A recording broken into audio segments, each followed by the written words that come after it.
everyone, I'm Apeksha Singh, your biology educator, and I welcome everyone in this wonderful video जिसमें आज हम second chapter complete करने वाले हैं इस यूनिट का। और इस यूनिट का क्या नाम है?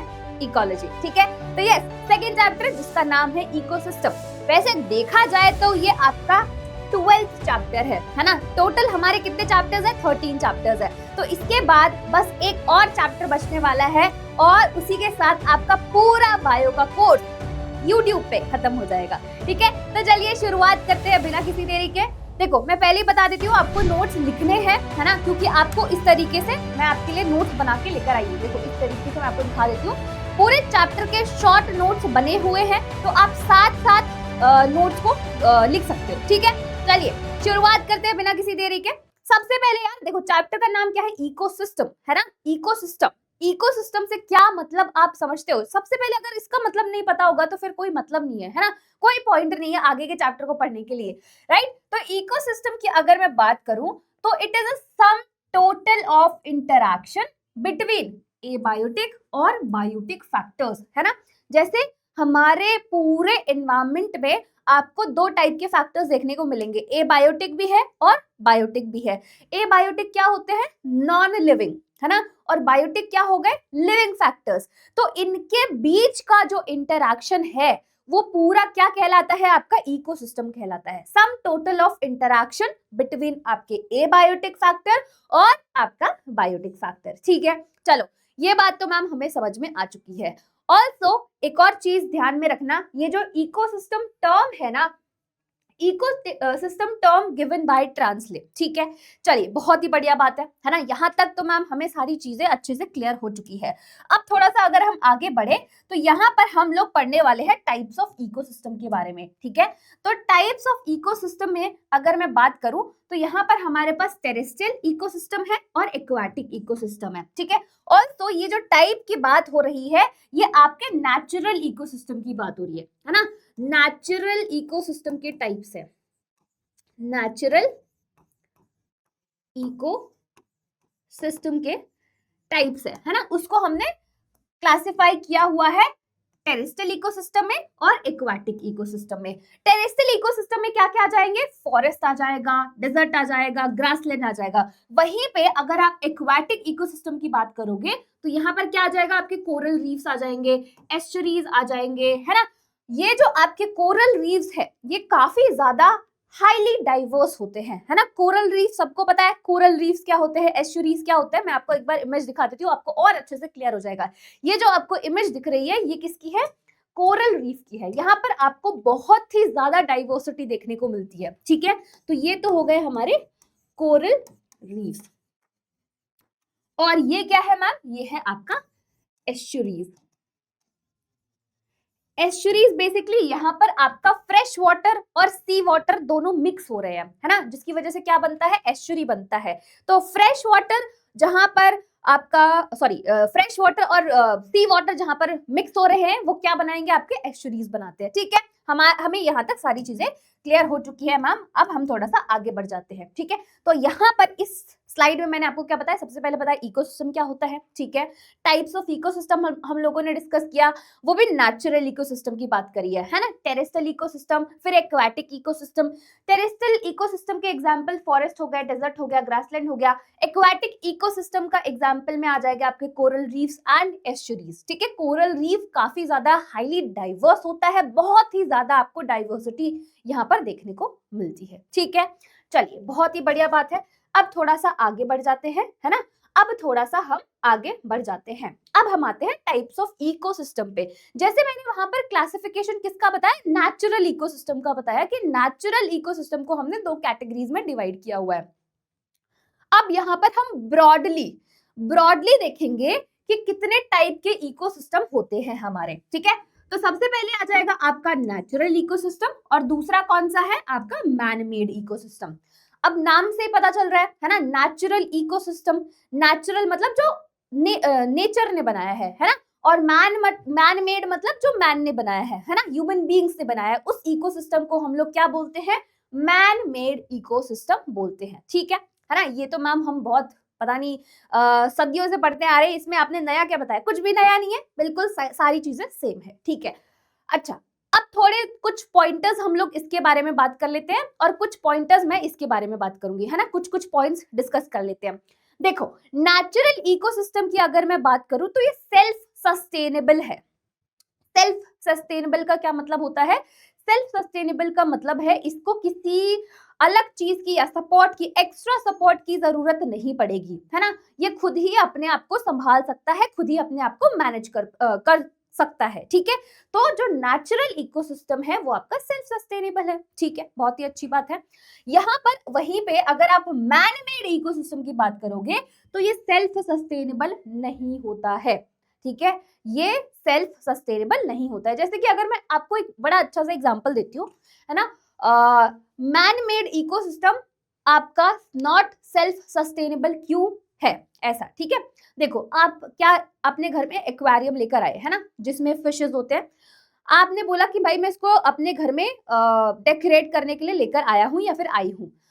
अब अगर आप उसका पानी नहीं चेंज करोगे, ठीक है, समझ रहे हो मेरी बात, अगर आप उसका पानी नहीं चेंज करोगे तो फिर वो पानी वैसे ही रहेगा, है ना। अगर आप उन फिशेस को खाना नहीं दोगे तो वो खाना, उन फिशेस को खाना नहीं मिलेगा, राइट, वो ऐसे भूखी मर जाएंगी। ऐसे बहुत सारी चीजें, ठीक है। तो यहाँ पर आपको एक्सटर्नल एक हेल्प देने की जरूरत पड़ रही है, ठीक है। तो ये इसी वजह से सेल्फ सस्टेनेबल नहीं होता है। वहीं पे अगर आप नेचुरल इकोसिस्टम की बात करोगे तो यहाँ पर आपको कुछ भी करने की जरूरत नहीं है, ये खुद से ही अपनी चीजें मैनेज कर सकते हैं, खुद ही अपने दे आर सेल्फ सस्टेनेबल, ठीक है। चलिए, बहुत ही अच्छी बात है। अच्छा, यहाँ पर फूड वेब एग्जिस्ट करता है, साथ ही साथ यहाँ पर अगर आप मैन मेड इकोसिस्टम में देखोगे तो यहाँ पर सिंपल फूड चेन होता है, बट अगर आप नेचुरल इकोसिस्टम में देखोगे तो यहाँ पर फूड वेब एग्जिस्ट करता है, ठीक है। ऑलराइट, ऑल्सो जो नेचुरल इकोसिस्टम है वहां पर आपको बहुत ज्यादा डाइवर्सिटी देखने को मिलती है, वहीं पे अगर मैन मेड इकोसिस्टम की अगर आप बात करोगे तो ये लेस डाइवर्स होता है। इतनी ज्यादा डाइवर्सिटी आपको मैन मेड इकोसिस्टम में तो देखने को नहीं मिलता है, ठीक है। एग्जाम्पल्स की बात कर लेते हैं। एग्जाम्पल जैसे कि tropical rain forest and coral reefs, ये आपके नेचुरल इकोसिस्टम में आते हैं।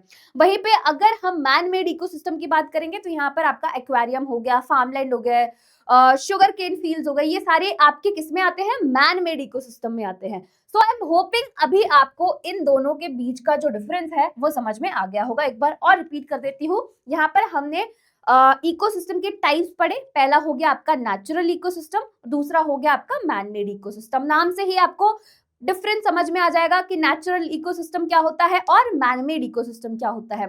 नेचुरल इकोसिस्टम जो है आपका वो सेल्फ सस्टेनेबल होता है, उसको किसी एक्सटर्नल हेल्प की जरूरत नहीं पड़ती है, वो खुद सारी चीजों को मैनेज कर सकते हैं।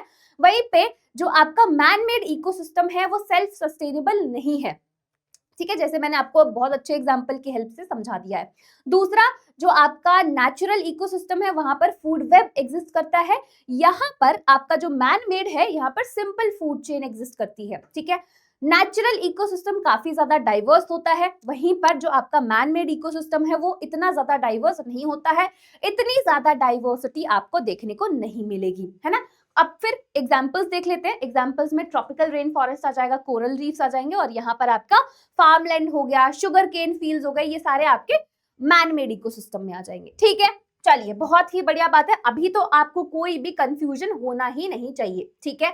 चलिए, अब हम आते हैं कि भाई स्पीशीज कॉम्पोजिशन क्या होता है और स्ट्रैटिफिकेशन क्या होता है, ये चीज हम लोग एक बार समझते हैं, ठीक है। चलो देखो, the two important structural feature of an ecosystem, है ना।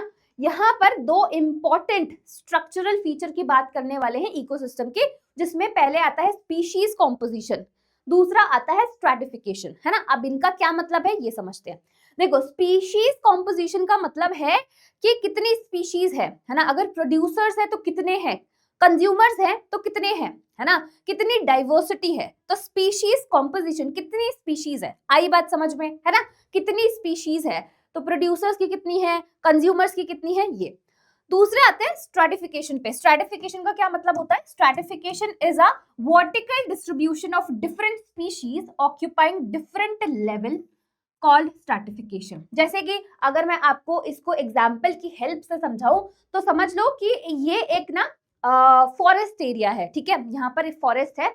अब यहाँ पर आप देखोगे कि कैसे डिफरेंट डिफरेंट जो प्लांट्स की हम लोग बात कर रहे हैं, है ना, एनिमल्स की हम लोग नहीं बात करें, प्लांट के हेल्प से मैं आपको ये समझाने की कोशिश कर रही हूँ। यहाँ पर अगर आप देखोगे तो सबसे नीचे वाले लेवल पे, है ना, लेवल सबके निकलेंगे, तो सबसे नीचे वाले लेवल पे आपको क्या देखने को मिल रहे हैं, हर्ब्स देखने को मिल रहे हैं, है ना, जो सबसे छोटे छोटे प्लांट्स होते हैं वो आपके हर्ब्स के अंदर आ जाएंगे, ठीक है, छोटे छोटे बिल्कुल। फिर दूसरे लेवल पे, है ना, इससे ऊपर वाले लेवल पे आपको क्या देखने को मिल रहे हैं, शॉप्स देखने को मिल रहे हैं। फिर उससे ऊपर आपको प्लांट्स देखने को मिल रहे हैं, उससे ऊपर आपको ट्रीज देखने को मिल रहे हैं। तो दैट मीन्स वर्टिकल डिस्ट्रीब्यूशन किसकी, डिफरेंट डिफरेंट स्पीशीज की, जो डिफरेंट लेवल्स को ऑक्यूपाई कर रहे हैं, जिसको हम क्या बोलते हैं, स्ट्रैटिफिकेशन बोलते हैं। और इसका ये एग्जांपल आपके आंखों के सामने है। सबसे नीचे वाले लेवल में आपका हर्ब्स आ जाएगा, फिर उससे थोड़े बड़े श्रब्स, फिर उससे थोड़े बड़े प्लांट्स, उससे थोड़े बड़े, सबसे बड़े वाले आपके ट्रीज आ जाएंगे, ठीक है, आई बात समझ में? ऑलराइट, चलो, बहुत ही अच्छी बात है। अच्छा, यहाँ पर हमने स्ट्रैटिफिकेशन की बात तो कर ली, बट यहाँ पर सिग्निफिकेंस क्या है ना, सिग्निफिकेंस क्या होता है, तो आइए समझते हैं कि भाई सिग्निफिकेंस क्या होता है। जो स्ट्रैटिफिकेशन है, it increases the number of habitats which reduce inter specific competition, है ना। यहाँ पर क्या बोला गया है, जो आपका स्ट्रैटिफिकेशन है ये नंबर ऑफ हैबिटेट्स को तो इंक्रीज करता है, बट उसी के साथ जो इंटर स्पेसिफिक का मतलब है कि दो स्पीशीज, इंटर मतलब दो अलग स्पीशीज के बीच का जो कंपटीशन है उसको भी रिड्यूस कर देता है। क्या सबको ये बात समझ में आई, यस और नो, है ना। आई एम होपिंग आपको सारी चीजें समझ में आ रही होंगी, ठीक है। चलो आगे बढ़ते हैं, है ना। यहाँ तक तो हमें सब कुछ क्लियर हो चुका है ना, यहाँ तक तो हमें बहुत अच्छे से सारी चीजें क्लियर हो चुकी है, ठीक है। अब आते हैं हम लोग नेक्स्ट टॉपिक पे, that is components of ecosystem, ठीक है।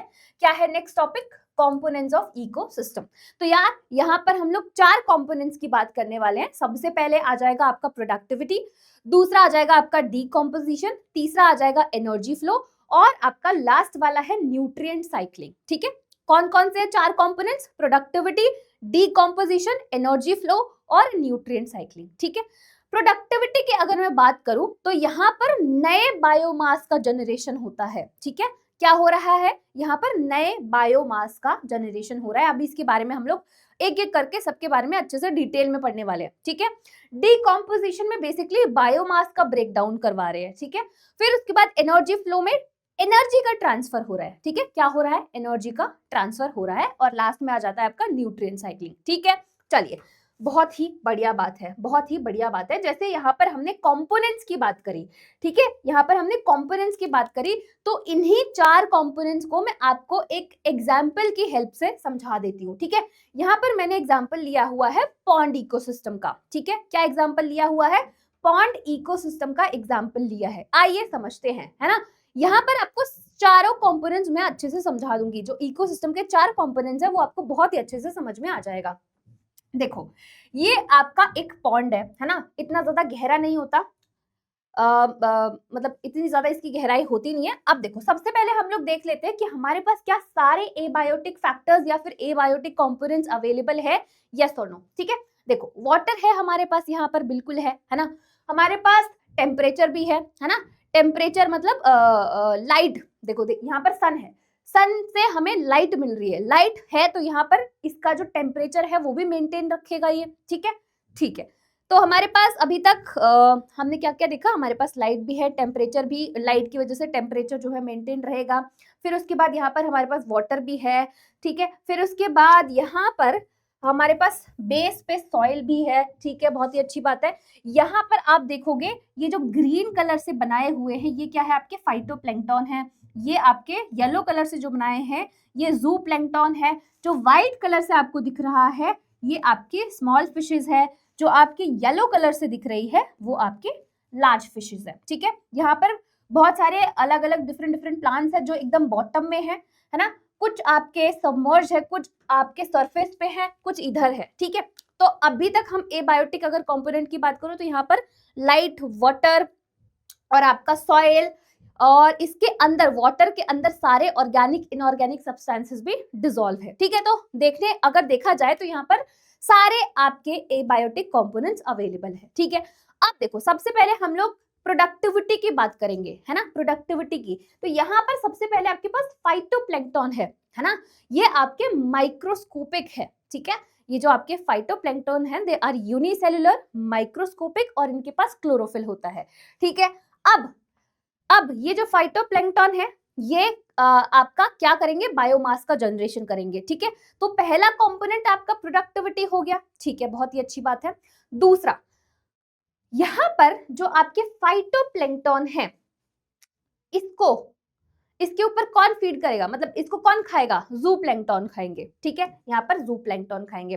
जूप्लैंक्टन के आपको स्मॉल फिशेस खाएंगे, स्मॉल फिशेस को लार्ज फिशेस खाएंगी। ठीक है, तो इस तरीके से अगर आप देखोगे तो यहाँ पर चारों के चारों कंपोनेंट्स जो है वो आपको देखने को मिलेगा। प्रोडक्टिविटी आपके फाइटोप्लैंक्टन क्या कर रहे हैं, आपके फाइटोप्लैंक्टन्स फोटोसिंथेसिस कर रहे हैं। ठीक है, डीकॉम्पोजिशन मतलब ब्रेक डाउन ऑफ बायोमास भी होगा। उसके लिए यहाँ पर आपके पास बहुत सारे बैक्टीरिया और फ्लैजलेट फंजाई भी प्रेजेंट है। ठीक है, किसके लिए, डीकॉम्पोजिशन प्रोसेस के लिए। तो डीकॉम्पोजिशन वाला प्रोसेस भी हमारा डीकॉम्पोजिशन वाला जो कंपोनेंट है वो भी हमारा सॉर्टेड हो गया।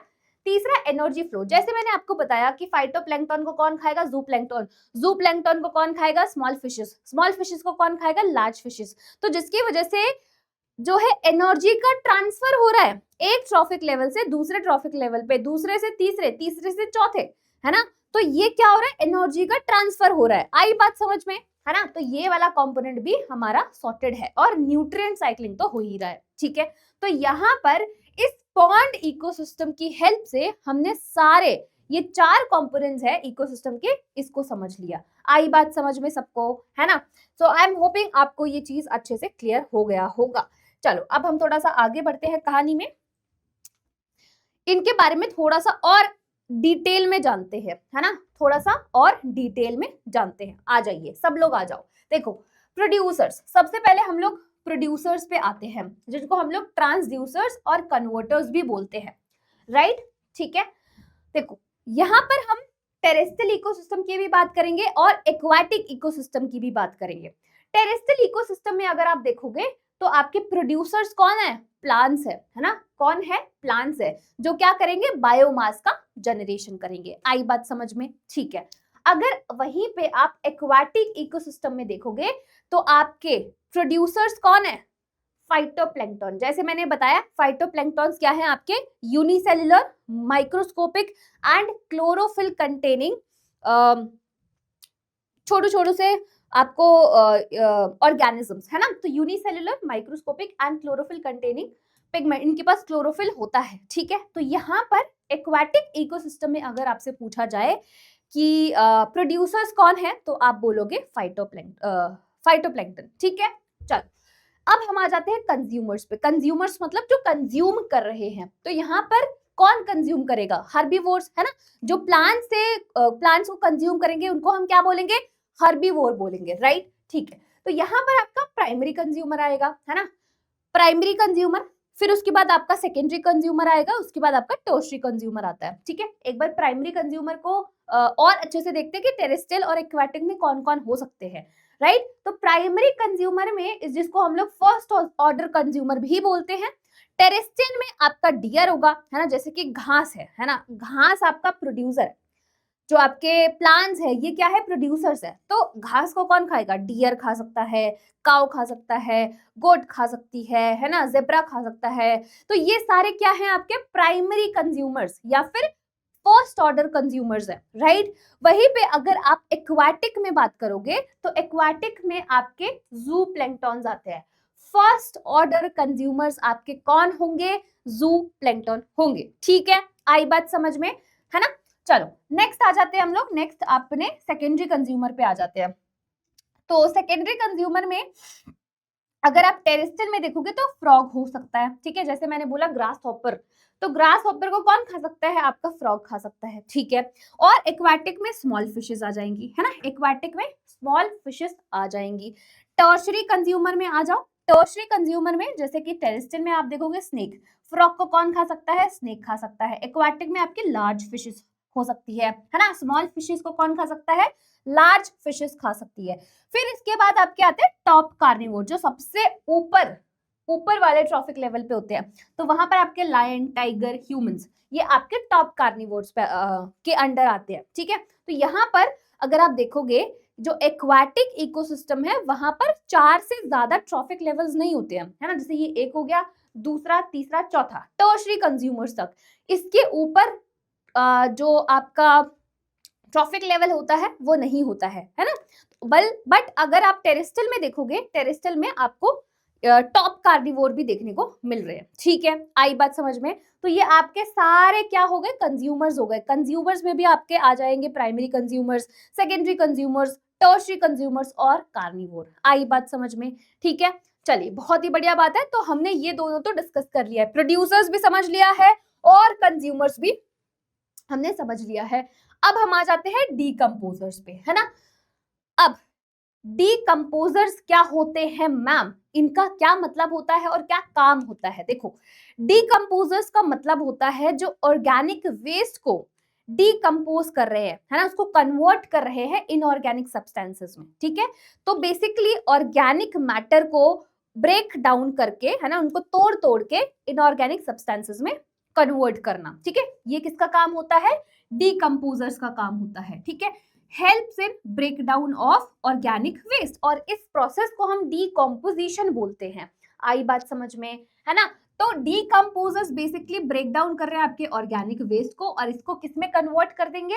इनऑर्गेनिक सब्सटेंसेस में कन्वर्ट कर देंगे, और उस प्रोसेस को हम डीकम्पोजिशन बोलते हैं। जो कर रहे हैं वो आपके डीकम्पोजर्स हो गए, जैसे कि बैक्टीरिया हो गया, फंजाई हो गया, ये सारे क्या है आपके? ये आपके डीकम्पोजर्स है। ठीक है, चलिए, अच्छा, यहाँ पर हम आ जाते हैं डीकम्पोजर्स में भी आपको स्कैवेंजर्स देखने को मिलते हैं, है ना। डीकम्पोजर्स में भी अलग अलग कैटेगरीज है। पहला आ गया आपका स्कैवेंजर्स, दूसरा हो जाएगा पैरासाइट्स और तीसरा हो जाएगा डेट्रीवोर्स। देखो, सबसे पहले हम लोग बात करते हैं स्कैवेंजर्स की। आपने देखा होगा कि जब भी कोई डेड बॉडी होती है ना, तो आसपास वहां पर आपको वल्चर्स देखने को मिलते हैं। ऐसे बड़े बड़े से पंक्षी होते हैं, है ना, जो ऐसे इधर उधर मंडराते रहते हैं। और जैसे ही वो देखेंगे कि भाई हाँ, उनको कुछ दिखा, मंडरा रहे हैं, और जैसे उनको दिखा वहां पर जाएंगे और फ्लैश, बेसिकली वो क्या खा रहे हैं? फ्लैश खा रहे हैं, फ्लैश, है ना। तो यहाँ पर आपके स्कैवेंजर्स के अंदर कौन आ जाता है? वल्चर्स आ गए और क्रो आ जाते हैं। पैरासाइट्स का तो डिस्कशन हमने पहले वाले क्लास में, मतलब पहले वाला जो चैप्टर है इकोलॉजी का, उसमें तो बड़े अच्छे से किया है, राइट। तो ये पैरासाइट्स आ जाते हैं। फिर तीसरा आता है आपका डेट्रीवोर्स। डेट्रीवोर्स जो है वो डेट्रिटस को ब्रेक करता है। मैम, डेट्रिटस क्या होता है? उसके बारे में हम लोग अभी थोड़े थोड़े टाइम में, या फिर अभी आई थिंक हम लोग बात करने वाले ही है ना, बात करने वाले ही हैं। हाँ, मतलब बात करने ही वाले हैं। चलो मैं इधर ही बता देती हूँ, है ना। देखो, इसने बोला है डेट्रिटस को ब्रेक करना। तो डेट्रिटस क्या होता है?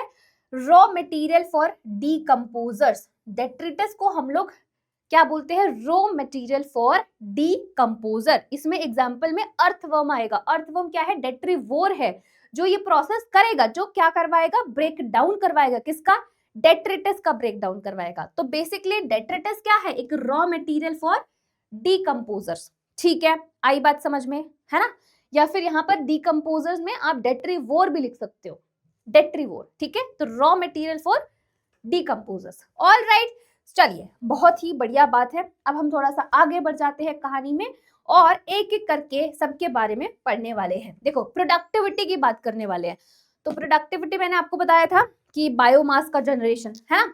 अच्छा, अब इसके बारे में थोड़ा सा डिटेल में पढ़ेंगे। देखो, productivity is rate of generation of biomass per unit area और पर यूनिट टाइम, है ना। पर्टिकुलर एरिया और पर्टिकुलर टाइम में कितने बायोमास का जनरेशन हो रहा है, क्या रेट है, जिसको हम क्या बोलते हैं? प्रोडक्टिविटी बोलते हैं, है ना। तो rate of generation of biomass per unit area per unit time. ठीक है, बहुत ही अच्छी बात है। नाउ, अगर हम बात करें कि कौन सा सबसे ज्यादा प्रोडक्टिव इकोसिस्टम है, मोस्ट प्रोडक्टिव इकोसिस्टम का क्या मतलब हुआ? जहां पर बायोमास का जो जनरेशन है उसका रेट ज्यादा होगा, है ना, यही मतलब है ना। यहाँ पर बोला गया है कि मोस्ट प्रोडक्टिव इकोसिस्टम, पर मोस्ट प्रोडक्टिव इकोसिस्टम से आप क्या मतलब समझते हो? आप यही मतलब समझते हो ना जहां पर आपके बायोमास का जनरेशन ज्यादा हो रहा हो, राइट? तो यहाँ पर जो मोस्ट प्रोडक्टिव इकोसिस्टम है उसके अंदर आपके ट्रॉपिकल रेन फॉरेस्ट आ जाता है, कोरल रीफ्स आ जाता है ना? कोरल रीफ्स आ गया। आर्टिफिशियल इकोसिस्टम में आपका शुगर केन फील्ड्स आ जाएगा। वहीं पे लीस्ट प्रोडक्टिव इकोसिस्टम में आप देखोगे डेजर्ट और डीप सी एंड ओशियंस आ जाते हैं, ठीक है? अच्छा, यहाँ पर हमने बोला मोस्ट प्रोडक्टिव इकोसिस्टम, तो इसका रिलेशन डाइवर्सिटी से भी है ना? कि आपको कहाँ ज्यादा डाइवर्सिटी देखने को मिल रही है। जो जगह ज्यादा डाइवर्स है, हाईली डाइवर्स है, तो डेफिनेटली वहां पर आपका आपका जो इकोसिस्टम है वो और ज्यादा प्रोडक्टिव होगा। वहीं पे जो जगह इतना ज्यादा हाईली डाइवर्स नहीं है ना, तो वहां पर आपको इतना ज्यादा प्रोडक्टिविटी देखने को नहीं मिलेगा। तो यहाँ पर लीस्ट प्रोडक्टिव इकोसिस्टम में आपका डेजर्ट और डीप सी और ओशियंस आ जाता है। डीप सी एंड ओशन का एक और रीजन है क्योंकि वहां पर कुछ लिमिटिंग फैक्टर्स होते हैं जैसे कि न्यूट्रिएंट्स एंड सनलाइट वहां तक पहुंच नहीं पाती है। तो ये मेन रीजन है जिसकी वजह से इसको हमने किसके अंदर रखा हुआ है? लीस्ट प्रोडक्टिव इकोसिस्टम के अंदर रखा हुआ है। किसके अंदर रखा हुआ है? लीस्ट प्रोडक्टिव इकोसिस्टम के अंदर रखा हुआ है। ठीक है, चलिए, बहुत ही बढ़िया बात है ना? बहुत ही बढ़िया बात है। अब हम आ जाते हैं टू टाइप्स ऑफ प्रोडक्टिविटी। जैसे मैम आपने बात करी productivity rate of generation of biomass, ठीक है, per unit area per unit time. अब यहाँ पर जो प्रोडक्टिविटी है ये भी दो टाइप की है। मैम दो टाइप की कौन कौन सी है वो हमें बता दो। देखो, सबसे पहली है आपकी प्राइमरी प्रोडक्टिविटी, सबसे पहले है आपकी प्राइमरी प्रोडक्टिविटी, और दूसरी कौन सी है आपकी? Secondary productivity. प्राइमरी प्रोडक्टिविटी और सेकेंडरी प्रोडक्टिविटी, मैम इन दोनों के बीच में क्या डिफरेंस है ना, उसको हम लोग समझते हैं। प्राइमरी प्रोडक्टिविटी का मतलब है कि बायोमास का generation per unit area over period by plants. समझे? प्राइमरी प्रोडक्टिविटी मतलब rate of generation of biomass by plants per unit area over a period of time, that is fine. But यहां पर biomass का generation by plants उसको हम क्या बोलते हैं? प्राइमरी प्रोडक्टिविटी बोलते हैं। और ये जो बायोमास है इसको हम लोग ड्राई वेट में मेजर करते हैं। मैम ड्राई वेट क्या होता है? एक होता है फ्रेश वेट और एक होता है ड्राई वेट। इन दोनों में क्या डिफरेंस होता है? इन दोनों में ये डिफरेंस है कि अगर फॉर एग्जाम्पल आपने एक पत्ता तोड़ा और आपने उसका वेट ले लिया तो वो आपका फ्रेश वेट हो गया, ठीक है, क्योंकि उसके अंदर अभी भी मॉइस्चर या फिर वाटर कंटेंट है। वहीं पे अगर आपने एक पत्ता तोड़ा, उसको जला दिया, जलाने के बाद आपके पास क्या है? ऐश आ गया, है ना? ऐश को आपने वे किया, that is called dry weight, right? क्या बोला गया उसको? ड्राई वेट बोला गया। यूजुअली जो बायोमास है उसको हम लोग ड्राई वेट में मेजर करते हैं। क्यों मैम ड्राई वेट में क्यों मेजर करते हैं? अगर फ्रेश वेट में मेजर कर लेंगे तो क्या दिक्कत है? देखो, फ्रेश वेट में उसका एक्चुअल नहीं है ना, वो उसके अंदर वाटर कंटेंट है, वाटर कंटेंट की वजह से उसका एक्चुअल वेट नहीं है, इसी वजह से हमेशा ड्राई वेट में ही मेजर किया जाता है। अब यहाँ पर एक सवाल आता है कि मैम क्या हम सारे पौधों को जला जला कर उनका वेट लेते हैं क्या? है ना, ड्राई वेट लेते हैं क्या? नहीं, ऐसा नहीं होता। हम लोग अप्रोक्सीमेटली लेते हैं। कैसे? जैसे कि अगर मैंने एक लीफ लिया है, अब मैं इसको काउंट करूंगी कि एक टहनी पे कितनी लीव्स है ना? फिर उसके बाद मैं देखूंगी ऐसी कितनी टहनियां है, राइट? तो मैं अप्रोक्सीमेटली बता सकती हूँ कि हाँ इसका इतना ड्राई वेट है ना? तो यहाँ पर ऐसा नहीं होता कि पूरे पौधे आप जला जला के देख रहे हो कि भाई उसको फिर वे करोगे कि अच्छा इसका इतना है, ऐसा नहीं होता है। आप अप्रोक्सीमेटली लेते हो कि कितनी टहनियां हैं, कितने पत्ते हैं, उसके अकॉर्डिंग। और एक पेड़ है तो इस एरिया में ऐसे कितने पेड़ होंगे उसके अकॉर्डिंग आप उसका वेट लेते हो। आई बात समझ में, है ना? तो हमेशा जो बायोमास है वो ड्राई वेट में मेजर किया जाता है। क्लियर हो गया, है ना? चलिए, बहुत ही बढ़िया बात है। नाउ अब हम आ जाते हैं कि ऐसे कौन कौन से फैक्टर्स हैं जो आपकी प्राइमरी प्रोडक्टिविटी को अफेक्ट करती है। जैसे मैंने बोला प्राइमरी प्रोडक्टिविटी क्या है? Rate of generation of biomass per unit area over a period by plants, है ना? प्लांट्स तो प्राइमरी प्रोडक्टिविटी। तो ऐसे कौन कौन कौन से फैक्टर्स होंगे जो प्राइमरी प्रोडक्टिविटी को अफेक्ट कर रहे होंगे? सारे फैक्टर्स सेम है जो आप पहले भी पढ़ चुके हो, है ना, कुछ भी नया नहीं है। तो अगर नया नहीं है तो फिर एक बार और रिवाइज कर लेते हैं, है ना, पढ़ना तो पड़ेगा, चाहे सेम हो चाहे अलग हो, पढ़ना तो फिर भी पड़ेगा। देखो कौन कौन से फैक्टर्स जो है आपकी प्राइमरी प्रोडक्टिविटी को अफेक्ट कर सकती है। सबसे पहला आता है कि photosynthetic property rate of plant, है ना, कि जो प्लांट है उसकी फोटोसिंथेटिक प्रॉपर्टी कितनी है ना, ये पहला फैक्टर जो आपकी प्राइमरी प्रोडक्टिविटी को अफेक्ट कर सकता है। दूसरे पे आते हैं लाइट, ठीक है, लाइट हो गया, मिनरल न्यूट्रिएंट्स हो गए, टेम्परेचर। टेम्परेचर डायरेक्टली नहीं अफेक्ट करता है, इनडायरेक्टली अफेक्ट करता है। कैसे मैम?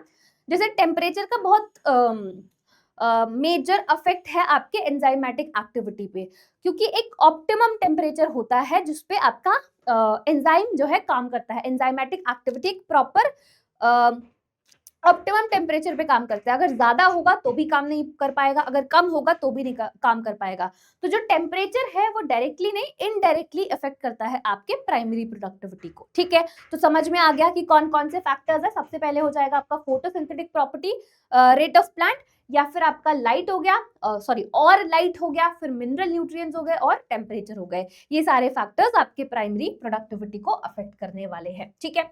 अच्छा इधर आ जाओ, यहाँ पर आ जाओ, यहाँ पर कुछ एक बात बताती हूँ, है ना, फिर उसी के अकॉर्डिंग हम आगे उस टॉपिक पे जाएंगे, ठीक है। समझना, annual net primary productivity of the whole biosphere is 170 billion ton, और ये ड्राई वेट में है, ठीक है। इसने बोला है कि annual net primary productivity, ma'am net primary productivity तो थोड़ा नया है, हमें नहीं समझ में आ रहा कि क्या है, क्या आप समझा दोगे? बिल्कुल समझा दिया जाएगा, बट अभी के लिए आप इतना जान लो, मैं अभी नेक्स्ट स्लाइड में ही ये आपको समझाने वाली हूँ कि नेट प्राइमरी प्रोडक्टिविटी क्या होता है, ठीक है। आइए देखो, यहाँ पर लिखा हुआ है एनुअल नेट प्राइमरी प्रोडक्टिविटी पूरे बायोस्फीयर का 170 बिलियन टन है, जिसमें टेरेस्ट्रियल का 115 बिलियन टन है और एक्वाटिक कितना कंट्रीब्यूट कर रहा है? 55 बिलियन टन, ठीक है। अच्छा यहाँ पर एक बड़ा सवाल ये है कि इसका इतना ज्यादा क्यों है टेरेस्ट्रियल का और एक्वाटिक का इतना कम क्यों है? यहाँ पर लिख लो, यहाँ पर लिख लो, है ना, ताकि आपको पता रहे। यहाँ पर ये टेरेस्ट्रियल है और ये एक्वाटिक है, ठीक है, टेरेस्ट्रियल और एक्वाटिक, राइट। यहाँ पर इसका कम क्यों है, इसका ज्यादा क्यों है? क्योंकि यहाँ पर कुछ फैक्टर्स जो है लिमिटिंग है, जैसे मैंने आपको पहले ही बता दिया है, जो लाइट है और न्यूट्रिएंट्स है, एक्वाटिक में लाइट जो है पहुंच नहीं पाती है, तो बहुत ऑब्वियस सी बात है कि उसका जो प्राइमरी प्रोडक्टिविटी होगा, नेट प्राइमरी प्रोडक्टिविटी, वो इतना ज्यादा नहीं होगा एज कंपेयर टू आपके टेरेस्ट्रियल से। आई बात समझ में? रीजन समझ में आ गया क्यों कम है ना। चलिए अब मैम नेट प्राइमरी प्रोडक्टिविटी क्या होता है, अब हम उसको उस पे आते हैं, उसको मैं आपको समझाती हूँ, ठीक है। चलिए आ जाइए आ जाइए आ जाइए। ओके देखो, हमने प्राइमरी प्रोडक्टिविटी की बात करी है ना, कि primary productivity rate of generation of biomass by plant, ठीक है, जिसको हम प्राइमरी प्रोडक्टिविटी बोलते हैं। अब ये जो हमारी प्राइमरी प्रोडक्टिविटी है, इसको भी हमने दो कैटेगरी में डिवाइड किया हुआ है। सबसे पहले आ जाता है आपका ग्रॉस प्राइमरी प्रोडक्टिविटी और दूसरा आ जाएगा आपका नेट प्राइमरी प्रोडक्टिविटी, जिसकी बात हमने पिछले वाले स्लाइड में की थी कि आखिर में होता क्या है, राइट। तो यहाँ पर आपके पास दो कैटेगरीज हैं। प्राइमरी प्रोडक्टिविटी को टू कैटेगरीज में डिवाइड किया हुआ है। सबसे पहले ग्रॉस प्राइमरी प्रोडक्टिविटी आ जाएगा और दूसरा आपका नेट प्राइमरी प्रोडक्टिविटी आ जाएगा। ग्रॉस प्राइमरी प्रोडक्टिविटी क्या है? जिसमें मतलब जो टोटल बायोमास का जनरेशन हो रहा है। देखो अब बायोमास का जनरेशन कर कौन रहा है? प्लांट्स कर रहे हैं। कैसे कर रहे हैं? सोलर रेडिएशंस को एब्जॉर्ब करके, है ना, सोलर रेडिएशंस को एब्जॉर्ब करके वो क्या कर रहे हैं? टोटल बायोमास का जनरेशन कर रहे हैं। तो जो टोटल बायोमास का जनरेशन हो रहा है, टोटल की बात हो रही है, वो आपका किसके अंडर आता है? ग्रॉस प्राइमरी प्रोडक्टिविटी के अंडर आता है। इसको हम क्या बोलते हैं? Gross primary productivity, total biomass, ठीक है। वहीं पे नेट प्राइमरी प्रोडक्टिविटी क्या होता है, इसको हम लोग समझते हैं। देखो अगर आप ग्रॉस प्राइमरी प्रोडक्टिविटी से रेस्पिरेटरी लॉस को माइनस कर दोगे तो आपके पास आ जाएगा NPP, that is net primary productivity. Minus क्यों किया मैम, है ना। देखो ये क्वेश्चन आपके दिमाग में आया होगा, सुनना मेरी बात ध्यान से। देखो आप पैसे कमाते हो, है ना, आपको पता है कि आपको पेरेंट्स को पैसे देने हैं, ठीक है, बट उसमें से आप कुछ पैसे अपने लिए भी रखते हो, है ना, अपने खर्चे के लिए रखते हो, जहां पर आप रह रहे हो उसका रेंट का भी खर्चा होगा और खाने का खर्चा हो गया, ये सारी चीजों को निकालने के बाद ही आप वो उसमें से जो बचा उस पैसे को आप अपने पेरेंट्स को देते हो। तो सेम यहाँ पर भी यही कॉन्सेप्ट लग रहा है कि भाई जो प्लांट है, ग्रॉस प्राइमरी प्रोडक्टिविटी तो हमें पता है टोटल बायोमास का जनरेशन, बट उसमें से भी कुछ तो वो अपने लिए रखेगा, है ना, कुछ तो वो अपने लिए रखेगा। तो वो किसके अंडर आ जाते हैं, आपके रेस्पिरेटरी लॉस के अंडर, ठीक है। तो जीपीपी में से अगर आप रेस्पिरेटरी लॉस को माइनस कर दोगे तो आपका एनपीपी बचेगा, that is net primary productivity, जो अगले ट्रॉफिक लेवल के लिए अवेलेबल होता है ना। अगला ट्रॉफिक लेवल कौन सा होगा, हर्बीवोर हो गया, ठीक है, मतलब उससे ऊपर वाला ट्रॉफिक लेवल हर्बीवोर्स हो गए, ठीक है, आई बात समझ में। प्रोड्यूसर्स आपके सबसे पहला लेवल है ट्रॉफिक लेवल, उसके ऊपर आपका हर्बीवोर होगा, फिर कार्निवोर्स आ जाएंगे, ठीक है। तो रेस्पिरेटरी लॉस को माइनस करने के बाद जो आपके पास बचा उसको हमने क्या बोला, नेट प्राइमरी प्रोडक्टिविटी बोला। और यही नेट प्राइमरी प्रोडक्टिविटी जो है वो आपके अगले ट्रॉफिक लेवल के लिए अवेलेबल होती है, ठीक है, आई बात समझ में। सो आई एम होपिंग अभी आपको इन दोनों के बीच का डिफरेंस बहुत अच्छे से क्लियर हो गया होगा। किसके बीच का डिफरेंस, ग्रॉस प्राइमरी प्रोडक्टिविटी और नेट प्राइमरी प्रोडक्टिविटी क्या होता है, इस पे क्वेश्चन आता है ना। नेट प्राइमरी प्रोडक्टिविटी में आपके कॉम्पिटिटिव एग्जाम में भी क्वेश्चन आता है और आपके बोर्ड एग्जाम में भी पूछा जाता है, कभी कभी 1 नंबर में, कभी कभी 3 नंबर के क्वेश्चन में भी पूछ लिया जाता है, ठीक है। तो ध्यान से समझ लेना सारी चीजों को। ऑल राइट, चलिए बहुत ही बढ़िया बात है ना, बहुत ही बढ़िया बात है। चलो प्राइमरी प्रोडक्टिविटी की तो हम लोगों ने बात कर ली, है ना। अब मैम सेकेंडरी प्रोडक्टिविटी क्या होती है, ठीक है, सेकेंडरी प्रोडक्टिविटी क्या होती है, तो वही रेट ऑफ जनरेशन और rate of formation of new organic matter, नए ऑर्गेनिक मैटर का फॉर्मेशन बाय कंज्यूमर, इसको हम क्या बोलते हैं मेरे प्यारे प्यारे बच्चों, इसको हम सेकेंडरी प्रोडक्टिविटी बोलते हैं, ठीक है, आई बात समझ में। देखो प्राइमरी प्रोडक्टिविटी बाय प्लांट्स था, सेकेंडरी प्रोडक्टिविटी बाय कंज्यूमर है, बाय कंज्यूमर, जो भी नए ऑर्गेनिक मैटर का फॉर्मेशन हो रहा है बाय कंज्यूमर उसको हमने सेकेंडरी प्रोडक्टिविटी बोल दिया है, बस इतना ही आपको जानना है, दैट्स इट, ठीक है, आ गई बात समझ में, ठीक है। चलो बहुत ही बढ़िया बात है, बहुत ही बढ़िया बात है। नेक्स्ट, तो यहाँ पर हमारा प्रोडक्टिविटी वाला जो टॉपिक है वो खत्म होता है। नेक्स्ट हम आते हैं डीकॉम्पोजिशन पे, ठीक है, नेक्स्ट हम आ जाते हैं डीकॉम्पोजिशन पे। देखो अब डीकॉम्पोजिशन तो आप पहले बहुत 7th 8th क्लास से ही पढ़ते आ रहे हो कि क्या होता है डीकॉम्पोजिशन, मैम हमें बहुत अच्छे से पता है ना, हम जानते हैं कि डीकॉम्पोजिशन का प्रोसेस क्या होता है। इस प्रोसेस में हम ऑर्गेनिक मैटर को, ऑर्गेनिक मैटर जैसे कि डेड डिकेइंग मैटर हो गया, उसका ब्रेक डाउन करवाते हैं इन ऑर्गेनिक सब्सटेंसेस, जैसे कि आपका कार्बन डाइऑक्साइड हो गया, वाटर हो गया, न्यूट्रिएंट्स हो गए, ये सारे क्या हैं आपके, ये आपके इन ऑर्गेनिक सब्सटेंसेस हैं, ठीक है। तो डीकॉम्पोजिशन एक प्रोसेस हो गया और जो करवा रहा है इस प्रोसेस को वो डीकंपोजर्स हो जाएंगे, आई बात समझ में, है ना, क्लियर हो गया, डिफरेंस क्लियर हो गया। डीकॉम्पोजिशन में ऑर्गेनिक मैटर का ब्रेकडाउन हो रहा है इन और इनऑर्गेनिक सब्सटेंसेस जैसे कि carbon dioxide, water and nutrients. Alright, चलो अब देखो डेट्रिटस तो मैंने आपको पहले ही बता दिया था, बट एक और बार अच्छे से बता देती हूँ। डेट्रिटस क्या है, डेट्रिटस जैसे मैंने आपको बताया था रॉ मटेरियल फॉर डीकंपोजर्स, जिस पर डीकंपोजर्स काम करेंगे, राइट, ठीक है। तो अच्छा डेट्रिटस आखिर में है क्या, रॉ मटेरियल आप बोल रहे हो, तो रॉ मटेरियल में आता क्या क्या है ना, क्या क्या आता है। यहाँ पर डेड प्लांट रिमेन्स हो गए, जैसे कि लीव्स हो गए, बाक हो गया, फ्लावर्स हो गए, राइट, और dead remains of dead remains of animals including faecal matter also, ठीक है। तो एनिमल्स का फीकल मैटर भी डेट्रिटस के अंदर आता है। तो detritus basically dead plant remains और dead animals remain including faecal matter. तो इसके अंदर क्या क्या जाएगा, आपका लीव्स हो गया, बाक हो गया, फ्लावर हो गया, और इसके अंदर फीकल मैटर भी इंक्लूड करते हैं, ठीक है। ये क्या है, आपका डेट्रिटस है, राइट, ये क्या है, डेट्रिटस है। अच्छा, अब ना हम सारे जो स्टेप्स है, इसके अंडर जो स्टेप्स है वो फ्रैगमेंटेशन हो जाएगा, कैटाबॉलिज्म हो जाएगा, लीचिंग हो जाएगा, इनके बारे में एक एक करके पढ़ने वाले हैं कि आखिर में ये है क्या, है ना। इनको बहुत ही अच्छे से समझेंगे।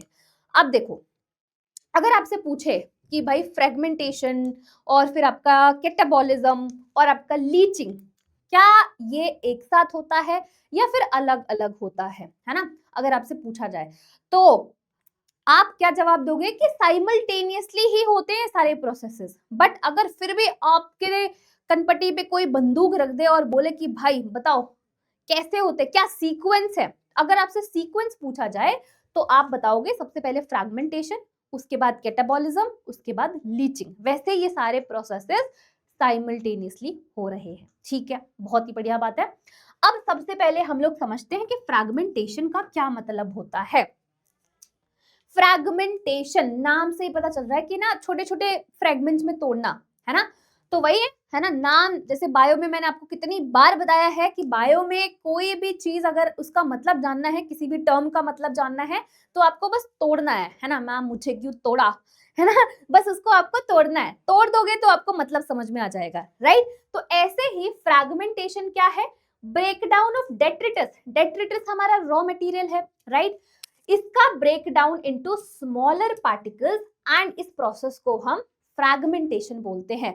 तो डेट्रिटस का ब्रेकडाउन, उसको छोटे छोटे पार्टिकल्स में तोड़ना, एंड इस प्रोसेस को हमने क्या बोला, फ्रैगमेंटेशन बोला। अब ये कैसे हो रहा है, डेट्रीवोर्स कर रहे हैं, डेट्रीवोर्स।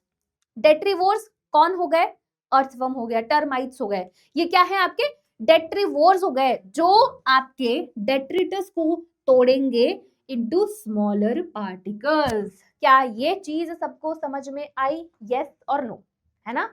फ्रैगमेंटेशन में जो मैंने आपको पढ़ाया है, डेट्रीवोर्स आपके डेट्रिटस पे उसको तोड़ेगा इनटू स्मॉलर फ्रैगमेंट्स, एंड इस प्रोसेस को हम क्या बोलते हैं, फ्रैगमेंटेशन बोलते हैं, ठीक है, सिंपल है, ऐसा कोई डिफिकल्ट तो चीज नहीं लग रहा है आप लोगों को, है ना। आई एम होपिंग आपको सारी चीजें समझ में आ रही हैं, है ना, और कोई भी दुख दर्द पीड़ा आपको महसूस नहीं हो रही है, ठीक है। चलिए, बहुत ही बढ़िया बात है, बहुत ही बढ़िया बात है।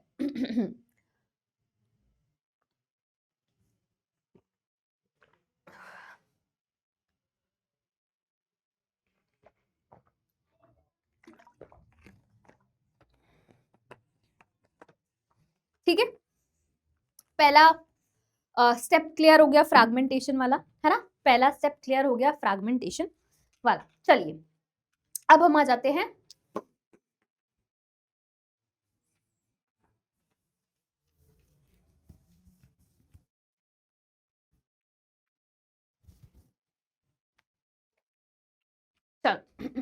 दूसरे स्टेप पर आते हैं। दूसरा स्टेप है हमारा कैटाबॉलिज्म, ठीक है, क्या स्टेप है, कैटाबॉलिज्म, ठीक है। अब जो जिसको हमने स्मॉलर पार्टिकल में तोड़ दिया था, है ना, उसको फर्दर हमें तोड़ना है। देख रहे हो, बेचारे की चटनी बनानी हमें, ठीक है। यहाँ पर हमें उसकी चटनी बनानी है। पहले ही हमने उसको तोड़ दिया है छोटे छोटे पार्टिकल्स में, है ना।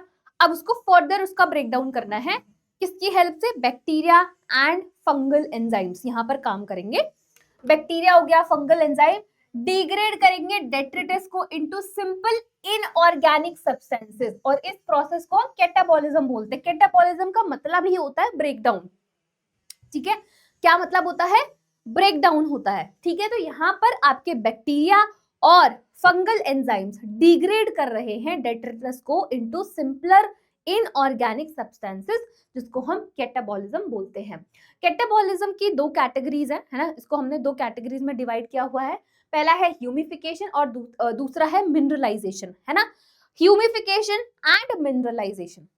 ह्यूमिफिकेशन की अगर मैं बात करूं तो ये ह्यूमिफिकेशन मतलब कि कहीं ना कहीं ये आपके ऑर्गेनिक और इनऑर्गेनिक के बीच में है, ह्यूमस का फॉर्मेशन हो रहा है। क्या हो रहा है, ह्यूमस का फॉर्मेशन हो रहा है, और ये कहीं ना कहीं किसके बीच में है, ऑर्गेनिक और इनऑर्गेनिक के बीच में है, ठीक है, ऑर्गेनिक या फिर इनऑर्गेनिक सब्सटेंस के बीच में है। ह्यूमस क्या होता है? मैम आपने बोला ह्यूमस का फॉर्मेशन हो रहा है, तो ह्यूमस क्या होता है?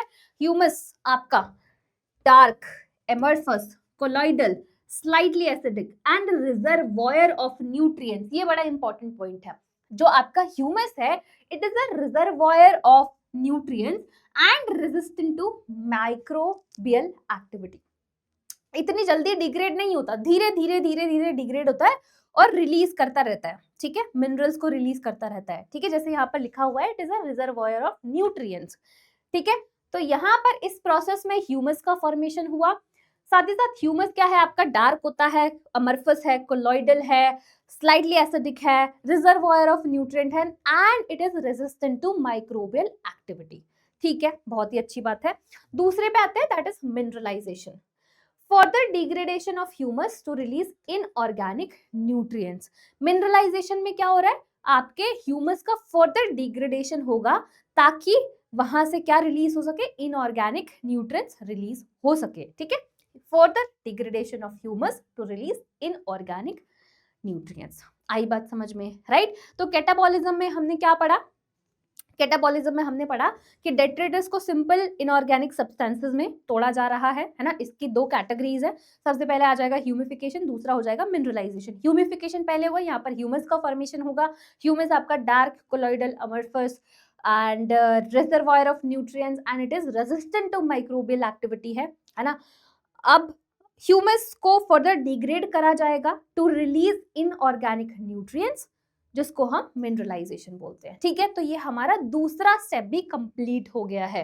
क्या हो गया है? हमारा दूसरा स्टेप भी कंप्लीट हो गया है। कौन सा वाला? कैटाबॉलिज्म वाला, राइट। अब हम आ जाते हैं तीसरे पे, दैट इज लीचिंग। क्या है? लीचिंग है। अब सुनना मेरी बात ध्यान से, देखो ये जो लीचिंग वाला प्रोसेस है ये बड़ा खतरनाक है, मतलब ये हम चाहते नहीं है। ये जो साइक्लिंग हो रही है ना, न्यूट्रिएंट साइक्लिंग सरफेस पे, वो हो रही है तो बहुत ही अच्छी बात है ना। हम नहीं चाहते हैं कि कोई भी इनऑर्गेनिक न्यूट्रिएंट्स हमारे इकोसिस्टम को छोड़कर चला जाए, उसको लीव कर दे, ठीक है। तो इस प्रोसेस में बेसिकली कौन सा प्रोसेस है? Leaching. Water soluble inorganic nutrients जो हैं वो आपके सॉइल होराइजन में नीचे प्रेसिपिटेट हो जाते हैं, ठीक है। जैसे कि अगर आपको पता होगा है ना, जो सॉइल है, जैसे कि हमने देखा होगा डिफरेंट डिफरेंट उसके लेयर्स होती है, ठीक है, ऐसा डिफरेंट डिफरेंट लेयर्स होती है। तो ये जो आपका इनऑर्गेनिक न्यूट्रिएंट है, ये inorganic nutrient go down into the soil horizon and get precipitated, जो हम बिल्कुल भी नहीं चाहते हैं।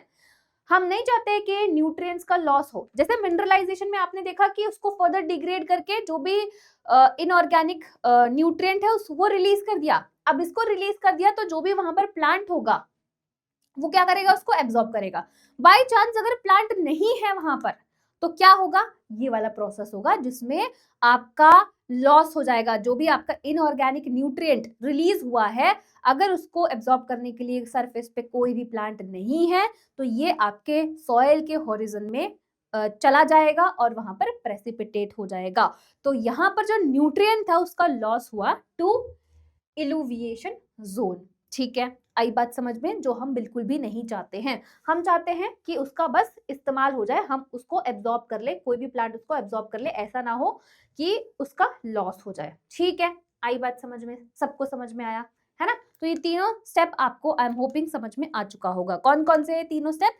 सबसे पहला हो जाएगा आपका फ्रैगमेंटेशन, फिर डिकम्पोजिशन, और फिर कैटाबॉलिज्म, और फिर आपका लीचिंग, ठीक है। चलिए, बहुत ही बढ़िया बात है, बहुत ही बढ़िया बात है। अब हम आ जाते हैं मेरे प्यारे प्यारे बच्चों कि कौन कौन से फैक्टर्स हैं जो आपके डिकम्पोजिशन प्रोसेस को अफेक्ट करने वाले हैं, है ना। जैसे हमने डिकम्पोजिशन पढ़ा कि ऐसा प्रोसेस जिसमें हम लोग ऑर्गेनिक मैटर को तोड़ रहे हैं इनटू इनऑर्गेनिक सब्सटेंसेस। यहाँ पर कौन कौन से फैक्टर्स हैं जो इस प्रोसेस को अफेक्ट करने वाले? सबसे पहला आ जाएगा प्रेजेंस ऑफ ऑक्सीजन। अगर ऑक्सीजन का प्रेजेंस होगा तो एरोबिक माइक्रोब्स ज्यादा होंगे। एरोबिक माइक्रोब्स ज्यादा होंगे तो आपका डिकम्पोजिशन का प्रोसेस भी ज्यादा होगा। ठीक है, तो पहला फैक्टर आपका कौन सा हो जाएगा, प्रेजेंस ऑफ ऑक्सीजन। दूसरा आ जाएगा केमिकल नेचर ऑफ डेट्रिटस, कि भाई जो डेट्रिटस है, जो हमारा रॉ मटेरियल है, उसका केमिकल नेचर क्या है, क्या उसके अंदर ज्यादा नाइट्रोजन कंटेंट है, क्या उसके अंदर ज्यादा सेल्यूलोज और लिग्निन है ना, वो भी उस पर भी डिपेंड करता है। अगर उसमें ज्यादा नाइट्रोजन कंटेंट है तो वो ज्यादा फास्ट डिग्रेड होगा, है ना, उसमें ये जो प्रोसेस है वो काफी ज्यादा जल्दी होगा। वहीं पे अगर सेल्यूलोज है, लिग्निन है, तो उसके अंदर जो रेट ऑफ डिकम्पोजिशन है वो कम हो जाएगा। ठीक है, तो यही चीज यहाँ पर भी लिखा हुआ है कि नाइट्रोजन कंटेंट अगर ज्यादा है तो ज्यादा जल्दी डिग्रेड होगा, है ना, और अगर डिकम्पोजिशन सेल्यूलोज और लिग्निन है तो रेट ऑफ डिकम्पोजिशन जो है वो कम हो जाएगा। फिर आता है आपका टेम्परेचर। टेम्परेचर भी आपको आपके इस प्रोसेस को अफेक्ट करता है ना, ऑप्टिमम टेम्परेचर हमें इतना चाहिए होता है, टेम्परेचर कम हुआ तो डिकम्पोजिशन कम हो जाएगा। ठीक है, आई बात समझ में। लास्ट आता है मॉइस्चर। अगर मॉइस्चर ज्यादा है तो डिकम्पोजिशन का प्रोसेस भी ज्यादा होगा, है ना, रेट ऑफ डिकम्पोजिशन ज्यादा होगा। बट यहाँ पर एक एक एक एक एक एक एक एक्सेप्शन है। बाप रे, ऐसा था ना, वो क्या बोलते हैं उसको, टंग ट्विस्टर, तो कभी कभी मेरा ऐसा हो जाता है। ठीक है, एक एक एक एक नहीं, ऐसा नहीं। ठीक है, यहाँ पर एक एक्सेप्शन है। वो एक्सेप्शन क्या है कि अगर मॉइस्चर ज्यादा है, जैसे बोलते हैं ना कि कोई भी चीज अगर ज्यादा हो रही है तो उसका नुकसान ही होने वाला है ना, एक ही लिमिट तक कोई भी चीज आपको सही कर सकती है। जैसे बोलते हैं कि मेडिसिन अगर आप खा रहे हो तो वो आपके बीमारी के इलाज के लिए ही है, बट अगर आप उसको ज्यादा कंज्यूम करो, कोई भी चीज अच्छी चीज ही हो क्यों, अच्छी चीज ही क्यों ना हो, बट अगर आप उसको ज्यादा कंज्यूम करोगे तो उसका कोई ना कोई साइड इफेक्ट जरूर आपको देखने को मिलेगा, राइट। तो यहाँ पर भी ऐसा है कि भाई मॉइस्चर अगर ज्यादा है तो रेट ऑफ डिकम्पोजिशन ज्यादा होगा, बट अगर बहुत ही ज्यादा है तो रेट ऑफ डिकम्पोजिशन जो है वो कम हो जाएगा। आई बात समझ में। तो ये सारे फैक्टर्स हैं जो डिकम्पोजिशन के प्रोसेस को अफेक्ट करते हैं। सबसे पहले प्रेजेंस ऑफ ऑक्सीजन हो गया, केमिकल नेचर ऑफ डेट्रिटस हो गया, टेम्परेचर हो गया, और फिर मॉइस्चर हो गया। ठीक है, चलिए, बहुत ही बढ़िया बात है ना। नेक्स्ट टॉपिक पे आते हैं, that is energy flow. Next is energy flow. Energy flow क्या होता है ना। इसका जो लास्ट टॉपिक है ना, इकोलॉजिकल पिरामिड्स, वो बहुत ही ज्यादा इंपॉर्टेंट है, उसको ध्यान से पढ़ना। ठीक है, ध्यान से सुनना, क्योंकि वहां से मोस्टली क्वेश्चंस जो है वो पूछे जाते हैं, राइट। चलिए स्टार्ट करते हैं। देखो, एनर्जी फ्लो की अगर मैं बात करूं, एनर्जी फ्लो का क्या मतलब होता है मैम, वही एनर्जी का फ्लो जो आप बोलना चाह रहे हो, मतलब जो हम समझ रहे हैं, क्या उसका यही मतलब है, बिल्कुल जो आप समझ रहे हो वही मतलब है, एनर्जी का फ्लो। ठीक है, अब सुनना मेरी बात ध्यान से। देखो, अगर मैं इंसिडेंट सोलर रेडिएशन की बात करूं तो 100% अगर आपके पास सोलर रेडिएशन आ रही है, ठीक है, जिसमें से 50% भी नहीं, मोर देन 50% जो है वो एब्जॉर्ब हो जाती है ना, absorb by gases, water vapours, scattered by dust particles. ठीक है, तो मतलब 50%, मोर देन 50% लॉस तो यहीं पर हो गया, राइट। अच्छा ठीक है, कोई बात नहीं, 50% हम लोगों ने मान लिया, उसमें से 50% ही है जो फोटोसिंथेटिकली एक्टिव रेडिएशन पार के अंदर आएगी। ठीक है, लेस देन मानो, जैसे यहां पर बोले ना मोर देन 50%, तो मान लो कि लेस देन आपका 50% आपका PAR है, that is photosynthetically active radiation. ठीक है, उसमें से भी 45 से लेकर 49% एनर्जी का लॉस हो जाएगा। एनर्जी का लॉस हुआ तो सिर्फ आपके पास फोटोसिंथेसिस के लिए 1 से लेकर 5% ही बचेगा। तो ये आपका पूरा जीपीपी आ गया। GPP is gross primary productivity. Gross primary productivity मतलब rate of biomass generation by plants. ठीक है, टोटल बायोमास प्रोडक्शन, है ना, टोटल बायोमास जनरेशन, राइट। अब उसमें से भी अगर आप रेस्पिरेटरी लॉसेस को माइनस कर दोगे तो 0.2 और से लेकर 1% जो है वो रेस्पिरेटरी लॉस को अगर आपने माइनस कर दिया तो जो एनपीपी है फाइनल, वो कितना बचा आपके पास, 0.8 से लेकर 4%। समझ रहे हो, मतलब कितना कम, 100% यहां पर था और यहां पर आपके पास सिर्फ इतना बचा हुआ है, कितना ज्यादा लॉस हो गया। ठीक है, आ रही बात समझ में, कितना ज्यादा लॉस हुआ है। ठीक है, चलिए बहुत ही बढ़िया बात है। नाउ अब यहाँ पर एनर्जी फ्लो की बात हो रही है तो लॉज ऑफ थर्मोडायनेमिक्स तो आएंगे ही, है ना। यहाँ पर लॉज ऑफ थर्मोडायनेमिक्स नहीं पढ़ा तो फिर क्या ही पढ़ा। ठीक है, तो एक बार हम उसको भी पढ़ लेते हैं। सबसे पहला आता है आपका कि जो एनर्जी है it can neither be created nor be destroyed, but आप उसको एक फॉर्म से दूसरे फॉर्म में जरूर चेंज कर सकते हो। ठीक है, क्या बोला गया यहाँ पर कि एनर्जी कभी भी क्रिएट नहीं कर सकते हो आप, और नाइदर बी क्रिएटेड और नॉर बी डिस्ट्रॉयड, कभी डिस्ट्रॉय भी नहीं कर सकते हो, बट उसको आप एक फॉर्म से दूसरे फॉर्म में जरूर चेंज कर सकते हो। ठीक है, बहुत ही अच्छी बात है।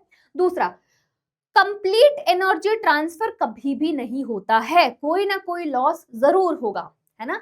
जैसे मैंने आपको एग्जांपल दिया था कि आप पैसा कमा रहे हो बट उसमें से भी आप खर्चा तो करोगे ना। अब ऐसा तो है नहीं कि आपके पास जितनी सैलरी आए आपने उसको सारी बचा ली, नहीं, ऐसा नहीं होता। आपको खर्चा करना पड़ता है, आपको अपने खाने पे, रहने पे, है ना, कपड़ों पे, इन सब पे खर्चा करना पड़ता है, तो लॉस तो होता ही होता है। कभी भी कंप्लीट एनर्जी का ट्रांसफर नहीं होगा। अगर आप एक ट्रॉफिक लेवल से दूसरे ट्रॉफिक लेवल की भी बात करोगे तो वहां पर भी जो कंप्लीट एनर्जी आपके प्रोड्यूसर्स के पास है, इसका मतलब ये नहीं कि पूरी पूरी एनर्जी जो है आपके नेक्स्ट ट्रॉफिक लेवल पे जाएगी, नेवर। ठीक है, तो यहाँ पर कभी भी कंप्लीट एनर्जी ट्रांसफर नहीं होता है। और जो एनर्जी का फ्लो है it is always unidirectional, by directional नहीं होती है। ठीक है, तो एनर्जी फ्लो इज यूनिडायरेक्शनल। आई बात समझ में? ठीक है, यहां तक सारी चीजें हमें समझ में आ गई है। जैसे कि अगर मैं आपको बताऊं, यहां पर देखोगे, ये देखो प्रोड्यूसर्स, ठीक है, यहाँ पर 20% रेस्पिरेटरी लॉस बताया हुआ है। प्रोड्यूसर्स का 20% रेस्पिरेटरी लॉस बताया हुआ है। अगर मैं 100% एनर्जी मान रही हूं तो उसमें से 20% तो आपका देखो यहाँ पर एक रूल आपको मैं बताती हूँ, 10% रूल, है ना। यहाँ पर 10% रूल मतलब 10% ही एनर्जी का ट्रांसफर होता है। ठीक है, तो मतलब 90% जो है वो उसका लॉस हो रहा है, जिसमें से 90 में से 20% रेस्पिरेटरी लॉस है। बाकी का जो बचा, है ना, बाकी का जो बचा वो आपका अलग तरीके का लॉस है। मतलब 90% तो लॉस हो रहा है, जिसमें से 90 में से भी 20 आप हटा दो, 20 आपका रेस्पिरेटरी लॉस हो गया, है ना। प्रोड्यूसर्स में 20% रेस्पिरेटरी लॉस होता है, बाकी वो अलग लॉस होगा। 70% जो है वो आपका अलग से लॉस होगा, वो भी लॉस के अंदर ही आएगा। बट प्रोड्यूसर्स के अंदर रेस्पिरेटरी लॉस 20% होता है, हार्बीवोर्स में 30% होता है एंड कार्निवोर्स में 60% होता है। आई बात समझ में, है ना। सबसे ज्यादा जो कार्निवोर्स है उनके अंदर 60%, मतलब सबसे ज्यादा रेस्पिरेटरी लॉस आपके कार्निवोर्स के अंदर होता है। आई बात समझ में? ठीक है, बहुत ही बढ़िया बात है। नाउ अब हम आते हैं नेक्स्ट टॉपिक पे, दैट इज फूड चेन, है ना। फूड चेन तो मैम हम बचपन से पढ़ते आए हैं कि ना, मैम प्लांट्स होते हैं जो हमारे प्रोड्यूसर्स हैं, उनको हर्बीवोर खाता है, हर्बीवोर को कार्निवोर खाते हैं, कार्निवोर्स को टॉप कार्निवोर्स खाते हैं, है ना। तो घास हो गया, घास को डियर ने खाया, डियर को लायन ने खाया, लायन को, मतलब इस तरीके से। ठीक है, राइट। तो यहाँ पर चेन ऑफ ऑर्गेनिज्म ईटिंग और ईटन, देख बड़ा अच्छा सा लिखा हुआ है कि ये एक चेन है जहां पर किसी को खाया जा रहा है ना, और कोई खा रहा है, कोई खा रहा है और कोई खाया जा रहा है। ठीक है, ये चेन जो है इसको हम क्या बोलते हैं? फूड चेन बोलते हैं, राइट। अच्छा, मैंने आपको लिनमेन्स लॉ तो बता ही दिया कि 10% ही एनर्जी का ट्रांसफर होता है। अगर आप सोचते हो कि पूरा कंप्लीट एनर्जी का ट्रांसफर हो रहा है तो ऐसा नहीं होता है, सिर्फ 10% ही एनर्जी का ट्रांसफर होता है from one trophic level to another trophic level. ठीक है, चलिए, बहुत ही बढ़िया बात है, बहुत ही बढ़िया बात है। तो यहाँ पर हमने फूड चेन के बारे में पढ़ा, right. Types of food chain start करने से पहले मैं आपको एक टर्म का मतलब बता देती हूँ, that is standing crop. Standing crop क्या होता है? स्टैंडिंग क्रॉप मतलब कि total biomass of an area, एक एरिया में कितना टोटल बायोमास है, that is called standing crop. और अगर दूसरी अच्छी डेफिनेशन लिखना चाहो, मतलब अगर जनरली समझना चाहो तो total biomass of an area, but अगर आपको डेफिनेशन लिखनी है तो each trophic level has certain mass of living material at the particular time, जिसको हम स्टैंडिंग क्रॉप बोलते हैं, राइट। आई बात समझ में? अच्छा, चलिए, अब हम बहुत ही ज्यादा इंपॉर्टेंट टॉपिक डिस्कस करने वाले हैं, that is types of food chain. क्या डिस्कस करने वाले हैं? Types of food chain discuss करने वाले हैं। ठीक है, चलिए आगे बढ़ते हैं, है ना, आगे बढ़ते हैं। Types of food chain. तो अब नेक्स्ट हम लोग पढ़ने वाले हैं टाइप्स ऑफ फूड चेन। तो यहाँ पर दो टाइप की फूड चेन है हमारे पास। सबसे पहले हो गई सिंपल और दूसरी हो गई डेट्रिटस फूड चेन या फिर parasitic food chain. Detritus food chain and parasitic food chain, ठीक है। सबसे पहले हम लोग सिंपल वाली बात करते हैं। सिंपल तो आप लोगों को पता ही है क्योंकि आप लोग बहुत आई थिंक 7th-8th क्लास से आप लोग पढ़ते आए हो कि सिंपल फूड चेन कैसी होती है। पहले प्लांट्स आते हैं, उसके बाद उसको कौन खाएगा उसको फॉर एग्जांपल डियर खा रहा है, डियर को लायन खा रहा है ना। तो ये क्या है, आपके सिंपल फूड चेन है, ठीक है। अच्छा, सिंपल फूड चेन में भी हमारे पास ग्रेजिंग फूड चेन है, ठीक है, जिसको हम लोग प्रीडेटर फूड चेन भी बोलते हैं, राइट। तो यहाँ पर ग्रेजिंग फूड चेन है जिसको हम लोग प्रीडेटर फूड चेन भी बोलते हैं। सबसे पहले हम लोग इसको टेरेस्ट्रियल में देखेंगे कि टेरेस्ट्रियल में कैसा होता है, ठीक है। तो देखो, सबसे पहले तो ग्रास आएगा, है ना। ये क्या है, प्रोड्यूसर्स है। सबसे पहले ग्रास आया, उसके बाद ग्रास हॉपर आया। ग्रास हॉपर को कौन खा रहा है, फ्रॉग खा रहा है। फ्रॉग को कौन खा रहा है, स्नेक खा रहा है। और स्नेक को कौन खा रहा है, ईगल खा रहा है ना। यस, तो यहाँ पर ये तो आपका प्रोड्यूसर हो गया, ये आपका प्राइमरी कंज्यूमर हो गया, और ये आपका सेकेंडरी कंज्यूमर हो गया, और ये आपका टर्शियरी कंज्यूमर हो गया, और ईगल आपका टॉप कंज्यूमर हो गया, राइट। आई बात समझ में? मैंने क्या बोला, मैंने बोला सिंपल फूड चेन हम लोग पहले से ही पढ़ते आए हैं, वही है, कुछ भी ज्यादा डिफरेंस नहीं है। सिंपल में पहला आता है आपका ग्रेजिंग फूड चेन, जिसको हम लोग प्रीडेटर फूड चेन भी बोलते हैं। यहाँ पर टेरेस्ट्रियल की हम लोग बात करें, देखो टेरेस्ट्रियल और एक्वाटिक दोनों हैं।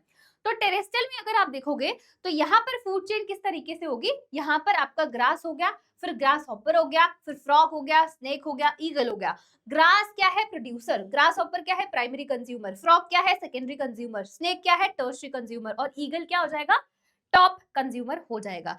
वहीं पे अगर आप एक्वाटिक में आओगे, है ना, ग्रेजिंग फूड चेन में ही एक्वाटिक की अगर मैं बात करूं तो सबसे पहले आपके फाइटोप्लैंक्टन हो जाएंगे, फिर ज़ूप्लैंक्टन हो गए, फिर स्मॉल फिशेस हो जाएंगी, और फिर आपकी लार्ज फिशेस हो जाएंगी। क्या ये पॉइंट सबको क्लियर है? ये जो मैंने आपको चीज बताई है, आई एम होपिंग आपको समझ में आई होगी। टेरेस्ट्रियल में सिंपल वाला है और एक्वाटिक में इस तरीके की फूड चेन होगी। यहाँ पर एक चीज मैं और आपको बड़ी इंटरेस्टिंग सी चीज बताती हूँ। ये फूड चेन की जो हम लोग बात कर रहे हैं ना, एक्चुअली में ये इकोसिस्टम में एग्जिस्ट नहीं करती है ना। एग्जिस्ट क्या करती है, फूड वेब एग्जिस्ट करता है। मतलब मैम ये आपने क्या बोल दिया, तो हम इतने सालों से जो पढ़ रहे थे क्या वो गलत है? गलत नहीं है। हम कोई भी प्रोसेस को आइसोलेशन में पढ़ते हैं, ठीक है, वरना कोई भी प्रोसेस, कोई भी साइकिल इधर उधर से कहीं ना कहीं से लिंक्ड होती है। हम अगर फूड चेन पढ़ रहे हैं तो हम उसको आइसोलेशन में पढ़ रहे हैं, किसी और के साथ नहीं पढ़ रहे हैं। फूड वेब एग्जिस्ट करता है। फूड वेब क्या होता है, जिसमें बहुत सारी फूड चेन जो है इंटरलिंक्ड है, राइट, वही होता है। तो यहाँ पर ये चीज ध्यान रखना कि जो आपका फूड चेन है वो एग्जिस्ट नहीं करता है, फूड वेब एग्जिस्ट करता है आपके इकोसिस्टम में। आई बात समझ में? तो सिंपल वाला हमें बहुत अच्छे से क्लियर हो चुका है। अब हम चलते हैं थोड़ा सा और आगे कहानी में, और नेक्स्ट हम लोग डिस्कस करेंगे डेट्रिटस फूड चेन। वो भी हम लोग देखने वाले टेरेस्ट्रियल में क्या होगा। तो टेरेस्ट्रियल की अगर मैं बात करूं तो सबसे पहले डेट्रिटस। डेट्रिटस क्या बताया था मैंने, डेट्रिटस आपका रॉ मटेरियल है जिसपे आपके डेट्रीवोर्स काम करेंगे, है ना, उसको तोड़ेंगे, राइट। तो सबसे पहले टेरेस्ट्रियल में डेट्रिटस फूड चेन में डेट्रिटस आएगा, उसके बाद अर्थवर्म। अर्थवर्म क्या है, आपका डेट्रीवोर है, राइट। तो अर्थवर्म आएगा, इसको कौन खाएगा, बर्ड खाएगा। बर्ड को कौन खाएगा, फाल्कन खा जाएगा, ठीक है। तो ये आपका किसका फूड चेन है, ये आपका डेट्रिटस फूड चेन है, वो भी टेरेस्ट्रियल में, राइट। अब हम आ जाते हैं पैरासिटिक फूड चेन में। यहाँ पर पैरासिटिक फूड चेन में ट्री इकोसिस्टम का एग्जांपल दिया हुआ है। जैसे कि एक ट्री हो गया, है ना, उस पे हार्बीवोर्स होंगे। हार्बीवोर्स मतलब ट्री पे बहुत सारे बर्ड्स हो सकते हैं, है ना, क्या हो सकते हैं, बर्ड्स हो सकते हैं। अच्छा, फिर यहाँ पर पैरासाइट्स हो सकते हैं, बहुत ज्यादा पैरासाइट्स आपके प्रेजेंट होते हैं। ये किसका एग्जाम्पल दिया हुआ है, ट्री इकोसिस्टम का एग्जाम्पल दिया हुआ है ना। पैरासिटिक फूड चेन में ट्री इको सिस्टम का एग्जाम्पल दिया हुआ है। अच्छा, एक और चीज मैं बड़ी अच्छी सी बताती हूँ आपको। यहाँ पर आप देखोगे जैसे जैसे आप एक ट्रॉफिक लेवल से दूसरे ट्रॉफिक लेवल में आ रहे हो, यहाँ पर नंबर इंक्रीज हो रहा है और साइज डिक्रीज हो रहा है। जैसे कि ट्री सबसे बड़ा होगा, है ना, एक ही ट्री है ना, हार्बीवोर बर्ड्स हो सकती हैं, राइट, तो उनका थोड़ा बहुत नंबर इंक्रीज हो जाएगा। फिर उसके बाद आपके पैरासाइट्स आएंगे, तो पैरासाइट्स का तो और साइज छोटा होता है, राइट। बर्ड्स का थोड़ा छोटा होगा, फिर उसके बाद पैरासाइट्स का और ज्यादा छोटा होगा, बट इनका नंबर सबसे ज्यादा होगा। क्या होगा, इनका नंबर सबसे ज्यादा होगा। वहीं पे अगर आप इधर देखोगे इस वाले में, यहाँ पर अगर आप देखोगे, यहाँ पर क्या होता है, यहाँ पर आपका नंबर डिक्रीज होता जाता है बट साइज इंक्रीज होता जाता है। यहाँ पर मैं लिखवा देती हूँ आपको ताकि आपको याद रहेगा, है ना। यहाँ पर क्या होता है, नंबर डिक्रीज हो रहा है, डिक्रीज इन नंबर, और यहाँ पर धीरे धीरे साइज इंक्रीज होता जाता है। जैसे कि इसी एग्जांपल में देख लो, है ना। जैसे कि अगर आप इसी एग्जांपल में देखोगे तो पहले ग्रास है, ग्रास ऊपर फ्रॉग, फ्रॉग से बड़ा स्नेक, स्नेक से बड़ा ईगल, राइट। तो यहाँ पर नंबर तो डिक्रीज हो रहा है, ठीक है, नंबर डिक्रीज होता जाएगा धीरे धीरे। प्रोड्यूसर सबसे ज्यादा नंबर में होते हैं, राइट, प्रोड्यूसर्स आपके सबसे ज्यादा नंबर में होते हैं। यहाँ पर नंबर डिक्रीज हो रहा है और साइज क्या हो रहा है, इंक्रीज होता जा रहा है। आई बात समझ में सबको, ठीक है। तो ये चीज यहाँ पर भी इसकी ऑपोजिट होगी, उल्टी होगी, राइट, ठीक है। तो हमारा डेट्रिटस फूड चेन भी हो गया और पैरासिटिक फूड चेन भी हो गया, और इसका हमने एग्जाम्पल भी देख लिया, ठीक है। अब हम आ जाते हैं इकोलॉजिकल पिरामिड्स पे। जैसे मैंने बोला था कि ये आपका बहुत ही ज्यादा इस चैप्टर का सबसे ज्यादा इंपॉर्टेंट टॉपिक जो है वो है इकोलॉजिकल पिरामिड्स। मैम पिरामिड्स क्या होते हैं, ये जो आपका फूड चेन है ना, जो हमने पढ़ा है, detritus food chain, simple food chain, terrestrial में कैसा होता है, एक्वाटिक में कैसा होता है, पैरासिटिक फूड चेन, बस इसी का ही ग्राफिकल रिप्रेजेंटेशन है ना, उसको हम क्या बोलते हैं, इकोलॉजिकल पिरामिड्स बोलते हैं, राइट। चलो तो आगे बढ़ते हैं, है ना, यस आगे बढ़ते हैं।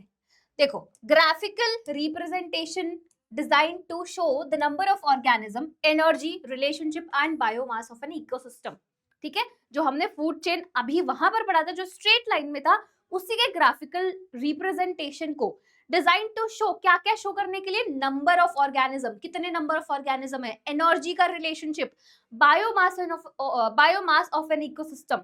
इसको जब आप ग्राफिकली रिप्रेजेंट करते हो तो वो आपका क्या बन जाता है, इकोलॉजिकल पिरामिड बन जाता है, राइट। अब यहाँ पर हम टाइप्स पढ़ने वाले हैं इकोलॉजिकल पिरामिड्स के, ठीक है। क्या पढ़ने वाले हैं, टाइप्स पढ़ने वाले हैं इकोलॉजिकल पिरामिड्स के। तो सबसे पहले आपका होता है पिरामिड ऑफ नंबर, ठीक है, पहला टाइप। दूसरा होता है पिरामिड ऑफ बायोमास।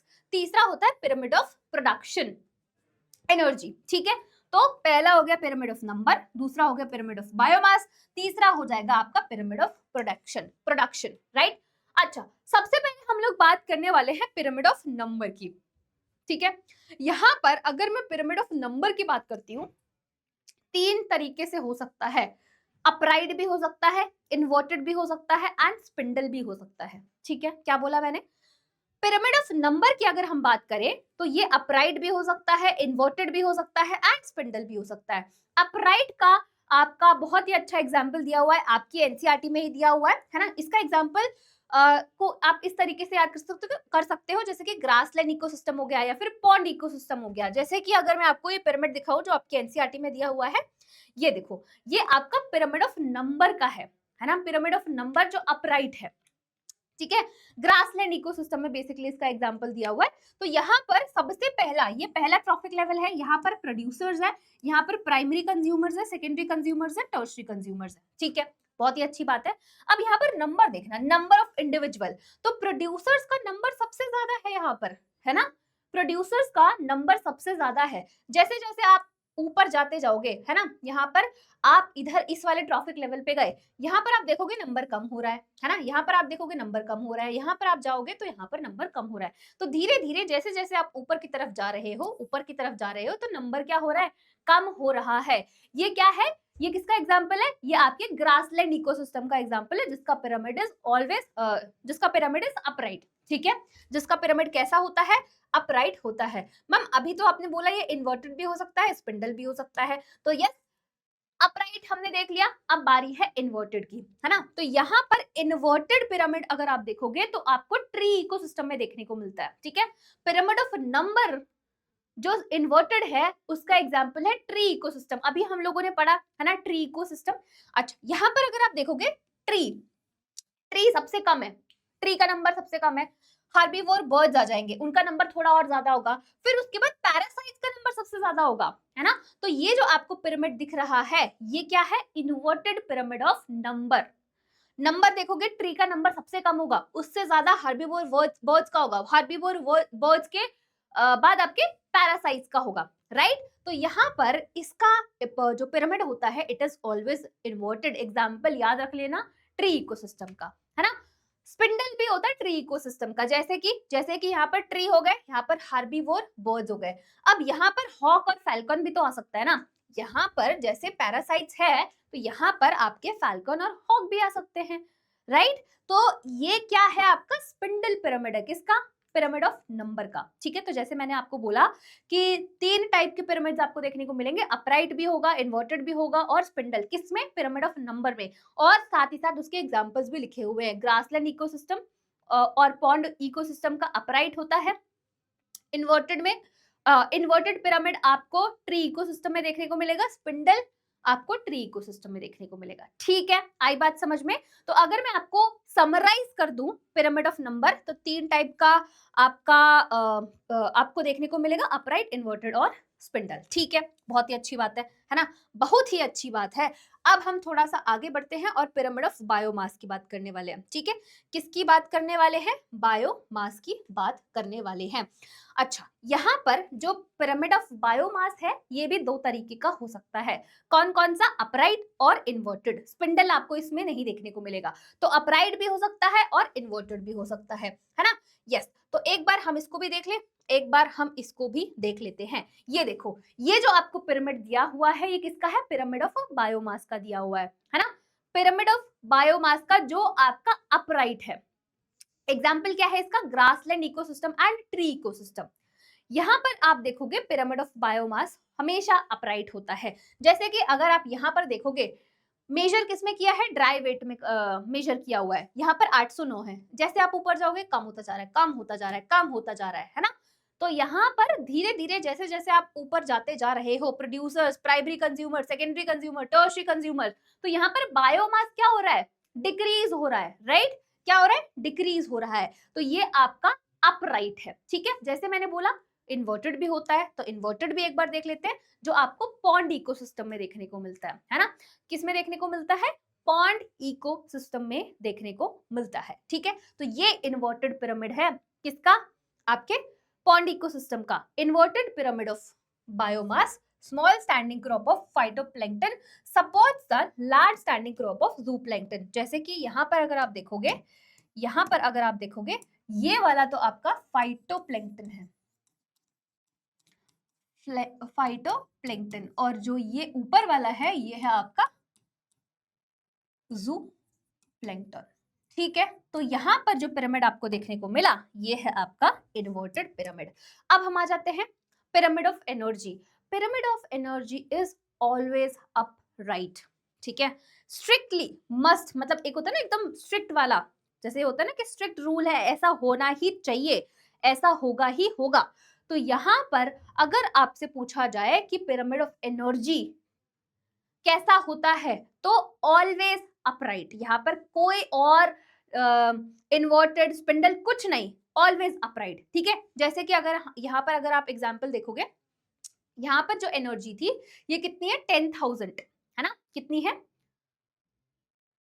10,000। ठीक है, अब जैसे जैसे आप ऊपर की तरफ जाओगे यहाँ पर लॉस हो रहा है ना, मतलब एनर्जी जो है पूरी नहीं ट्रांसफर हो रही है। जैसे मैंने आपको बताया 10% लॉ, कि सिर्फ 10% ही एनर्जी का ट्रांसफर होता है, राइट। बाकी जो है वो सारा लॉस, सारा चला जाता है, बाय बाय टाटा हो जाता है। ठीक है, तो उसमें से भी अगर प्लांट्स की बात करोगे तो 20% रेस्पिरेटरी लॉस होता है, बाकी कार्निवोर्स का अलग अलग होता है। ठीक है, तो यस, यहाँ पर अगर आपसे पूछा जाए पिरामिड ऑफ एनर्जी का कैसा पिरामिड होता है, अपराइट होता है, इन्वर्टेड होता है, स्पिंडल होता है, कैसा होता है, तो आप लिखोगे ऑलवेज अपराइट। ठीक है, आई बात समझ में। ठीक है, तो इसी के साथ साथ आपका ये जो चैप्टर है वो समाप्त होता है ना, ऑलमोस्ट ये चैप्टर समाप्त हो गया है। अब इसके ना एक बार ड्रॉबैक्स देख लेते हैं। देखो, हमने इकोलॉजिकल पिरामिड्स तो देखे, बट इसके ना कुछ ड्रॉबैक्स भी थे। जैसे मैंने आपको यहाँ पर बताया कि यहाँ पर फैल्कन एंड हॉक भी आ सकता है। ठीक है, यहाँ पर फैल्कन और हॉक भी आ सकता है, और यहाँ पर पैरासाइट्स भी आ सकता है। तो मतलब कि अलग अलग स्पीशीज पे, जैसे मतलब अलग अलग ट्रॉफिक लेवल की अगर मैं बात करूं, है ना, यहाँ पर हमने एक चीज कंसिडर नहीं करी, हमने एक चीज कंसिडर ये नहीं करी कि जो सेम स्पीशीज है वो एक से ज्यादा ट्रॉफिक लेवल पर भी हो सकती है। जैसे कि अगर मैं ह्यूमंस की बात करूं, तो अगर वो वेजिटेरियन है ना, प्लांट प्रोडक्ट्स कंज्यूम कर रहा है, तो आप उसको कहाँ पर रखोगे, हार्बीवोर्स में रखोगे। बट ऐसे तो बहुत सारे और इंसान हैं जो मीट खाते हैं, तो आप उसको कहाँ पर रखोगे, कार्निवोर पे रखोगे। तो ऐसे बहुत सारे स्पीशीज है, मतलब सेम स्पीशीज की अगर हम बात करें, है ना, सेम स्पीशीज 2 से 3 ट्रॉफिक लेवल पे भी जा सकती है, मतलब वहां पे भी बिलोंग कर सकती है, राइट। तो ये हमने अपने अकाउंट में उसको कंसिडर नहीं किया, ये पहला ड्रॉबैक था आपके इकोलॉजिकल पिरामिड का। साथ ही साथ यहाँ पर हमने ये अज्यूम किया, मतलब कि जो फूड चेन है वही एग्जिस्ट करती है और फूड वेब नहीं एग्जिस्ट करती। तो हमने फूड वेब को अकोमोडेट नहीं किया, हमने सिर्फ फूड चेन को देखा कि भाई कि सिंपल फूड चेन ही है। ऐसा नहीं होता है, आपके इकोसिस्टम में फूड वेब एग्जिस्ट करता है, फूड चेन नहीं एग्जिस्ट करता है। इसका रीजन मैं ऑलरेडी बता चुकी हूँ, ठीक है। तीसरा, जो saprophyte, decomposers, microbes and detritivores थे, they are not given any place in ecological pyramids. आपने सबको जगह दी, आपने कार्डिवोर्स, हार्बीवोर्स, आपके प्रोड्यूसर सबको जगह मिली, बट इन लोगों को कोई जगह नहीं मिली। किसी ने इनको नहीं पूछा, ना सेप्रोफाइट्स को पूछा, ना डिकम्पोजर्स को पूछा, माइक्रोब्स को कोई जगह नहीं मिली।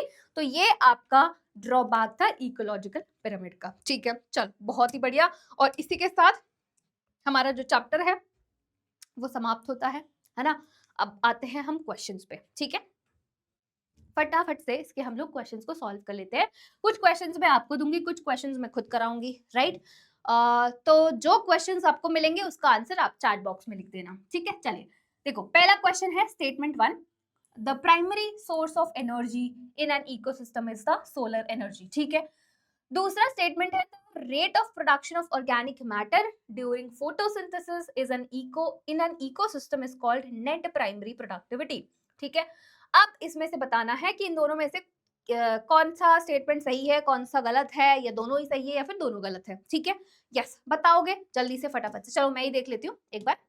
देखो, स्टेटमेंट 1 जो है, the primary source of energy in an ecosystem है सोलर एनर्जी, बिल्कुल सही बात है ना। प्रोड्यूसर्स कैसे बायोमास का प्रोडक्शन करते हैं, कैसे जनरेशन होता है, सोलर एनर्जी को ही ट्रैप करके, राइट। तो ये आपका प्राइमरी सोर्स है, बिल्कुल सही बात है। दूसरे स्टेटमेंट पे आते हैं, the rate of production of organic matter during photosynthesis in an ecosystem is called net primary productivity. नहीं, बिल्कुल गलत स्टेटमेंट है ना। तो पहला तो स्टेटमेंट सही हो गया, दूसरा हमारा गलत हो गया। तो statement 1 is correct but statement 2 is incorrect. A आपका करेक्ट आंसर आ जाएगा, ठीक है ना। ऑलराइट, चलिए नेक्स्ट क्वेश्चन पे आते हैं। Which one of the following is not a limitation of ecological pyramid? इसमें से कौन सा लिमिटेशन नहीं है ना, नहीं है। पहला, saprophytes are not given any place in ecological pyramids, ठीक है। It assume a simple food chain that almost never exists in nature. It accommodates a food web. It does not take any into account the same species belonging to the one more trophic level.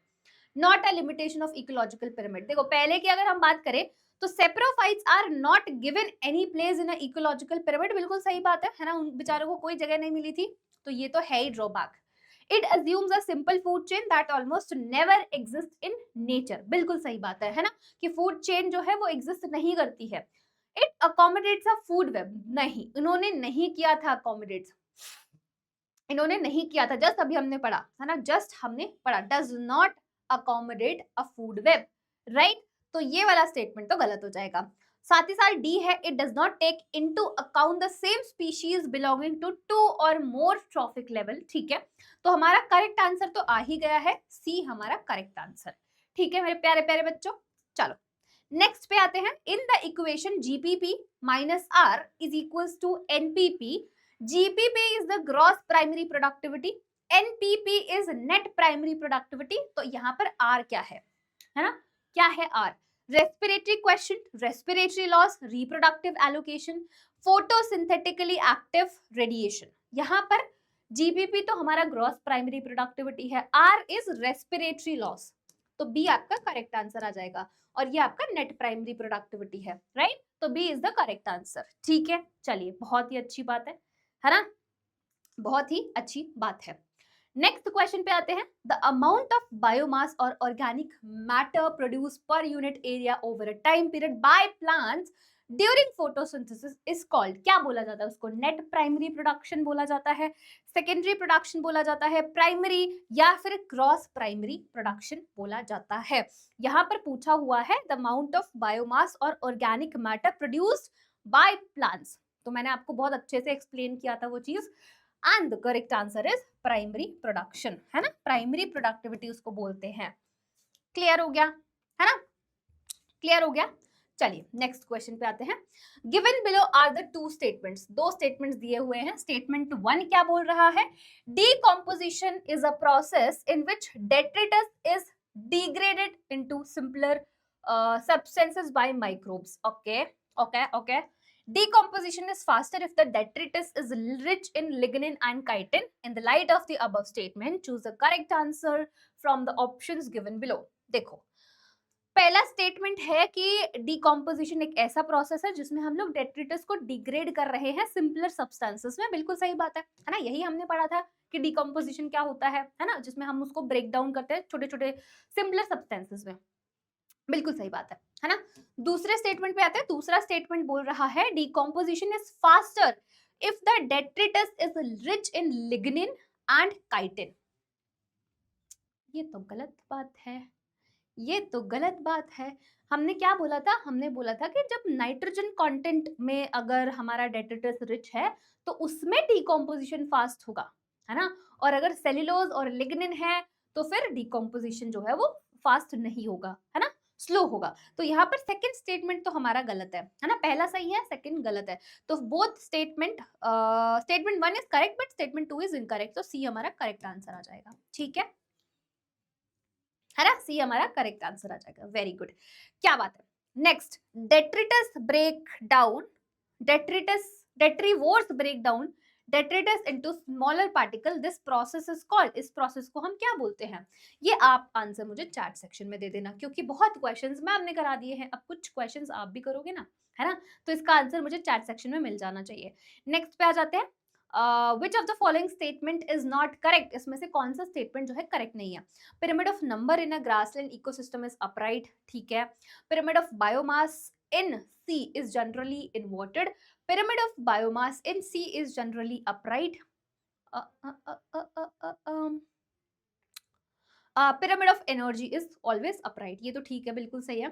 pyramid of biomass in sea is generally inverted, ये भी सही है। pyramid of biomass in sea is generally upright, ये गलत है ना। ये सारे सही है, ये सारे सही है। इन्होंने क्या किया है, सी का ही दे दिया है, यहाँ पर इन्वर्टेड दे दिया, ये सही है, तो ये तो गलत ही होगा, है ना, तो सी हमारा करेक्ट आंसर आ जाएगा। ठीक है मेरे प्यारे प्यारे बच्चों, है ना, समझ में आ रही है? अगर क्वेश्चन सॉल्व हो रहे हैं तो मतलब तुम्हें चैप्टर समझ में आ चुका है। ठीक है, चलिए, बहुत ही बढ़िया बात है, बहुत ही बढ़िया बात है। अब हम आ जाते हैं अपने आखिरी सेकंड लास्ट क्वेश्चन पे सेकंड लास्ट क्वेश्चन पे, ठीक है। मैच करना है, match the trophic levels with their correct species. तो लिस्ट 1 लिस्ट 2 दिया हुआ है, फोर्थ ट्रॉफिक लेवल पे कौन आएगा हमारा? देखो फर्स्ट, पहले हम देखते हैं, फर्स्ट से स्टार्ट करेंगे। फर्स्ट ट्रॉफिक लेवल पे हमेशा प्रोड्यूसर्स होते हैं, तो ग्रास आ जाएगा। सी का फोर्थ, सी का फोर्थ, देखो आंसर तो हमें पहले ही पता चल गया, बट ठीक है। फोर्थ पे आ जाएगा आपका वल्चर, है ना। सेकंड ट्रॉफिक लेवल पे रैबिट आ जाएगा, है ना, क्योंकि वो घास खाएगा। और थर्ड, ये फर्स्ट पे तो हमारा आ ही गया है ग्रास।